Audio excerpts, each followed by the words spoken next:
Hi, welcome to my classroom. I'd like to talk to you about yarns and fibers that work and don't work in the Oxford punch needle.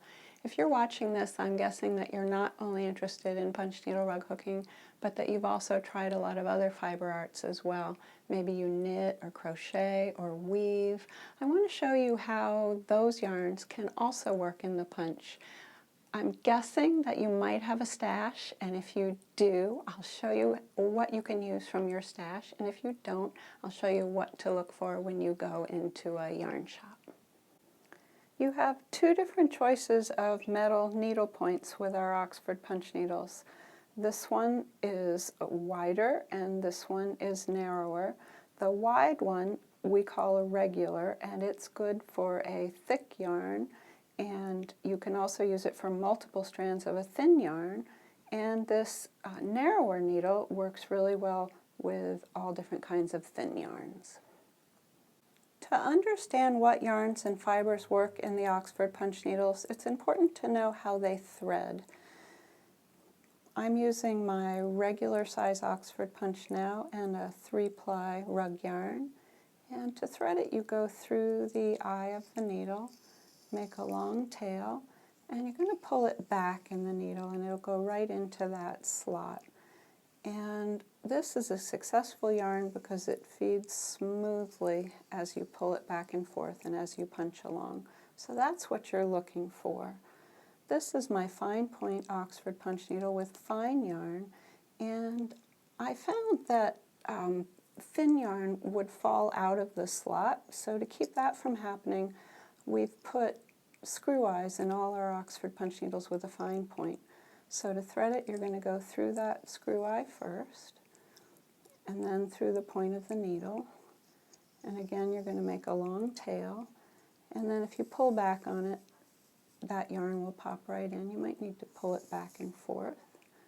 There we go, and look how beautifully that glides as well. So the trick to a successful yarn is one that glides smoothly. The yarns that you choose will depend on the project that you're making. If you're making a rug, I really suggest using 100% wool rug yarn.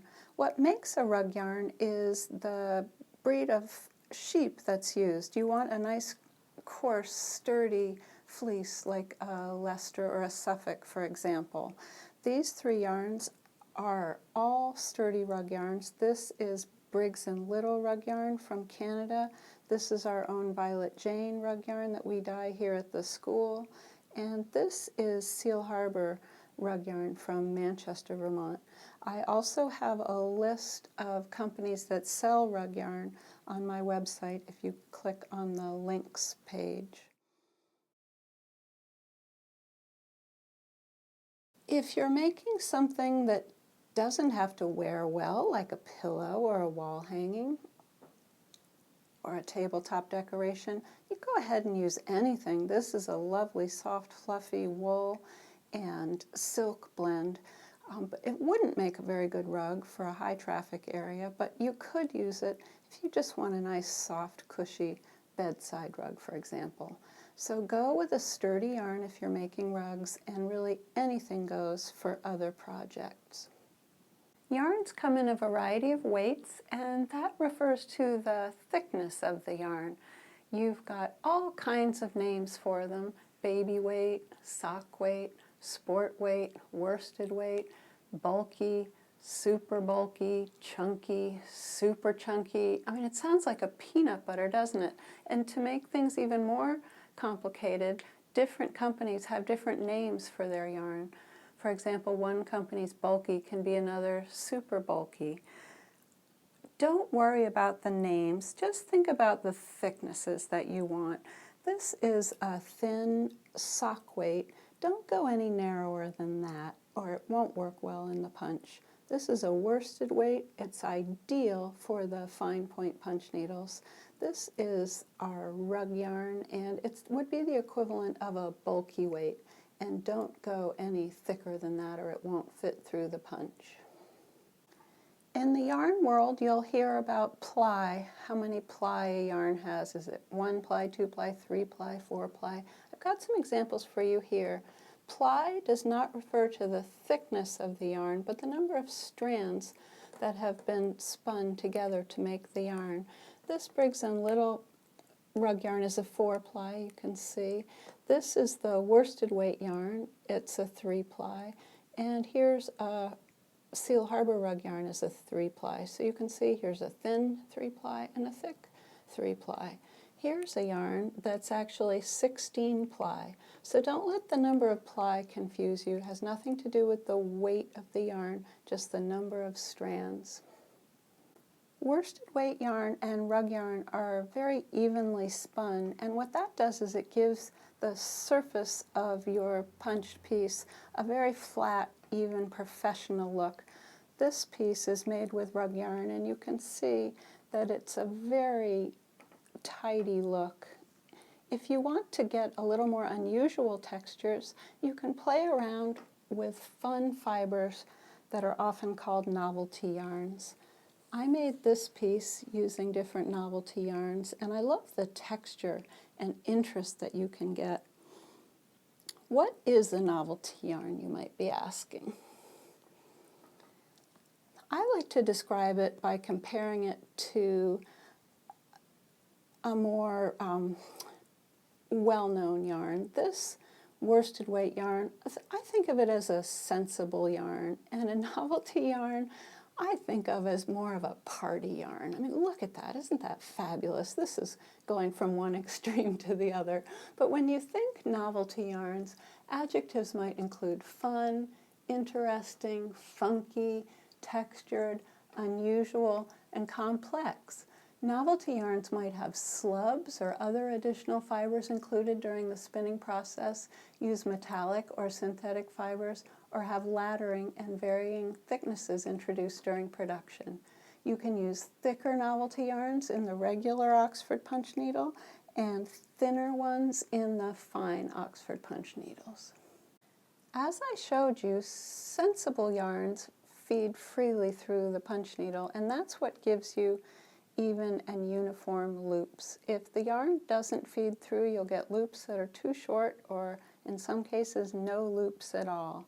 There are yarns that do not work well, and they're not technical terms, but I call them yarns that are lumpy, loopy, hairy, and slippery, and I'm going to show you examples of those. This is a lumpy yarn. It's a beautiful hand-spun yarn. It would be gorgeous for something else, but it's got thick and thin bits, and those will jam in the punch. This one is also lumpy. This part would go through fine, but then you get up to here and it will jam. I've been known to cut out the lumpy bits so I could use the rest of the yarn if I really wanted that look. Loopy. This is a boucle yarn, and those loops do not flow smoothly through the punch needle at all. But here's a boucle with teeny weeny little loops, and those loops do go through, so you can use that. Hairy. This is incredibly wild and hairy, and that just doesn't stand a chance in the punch needle. Here's one that's less hairy, but it also won't flow through the punch. What happens is the little hairs snag on the point of the needle, and it won't let you punch at all.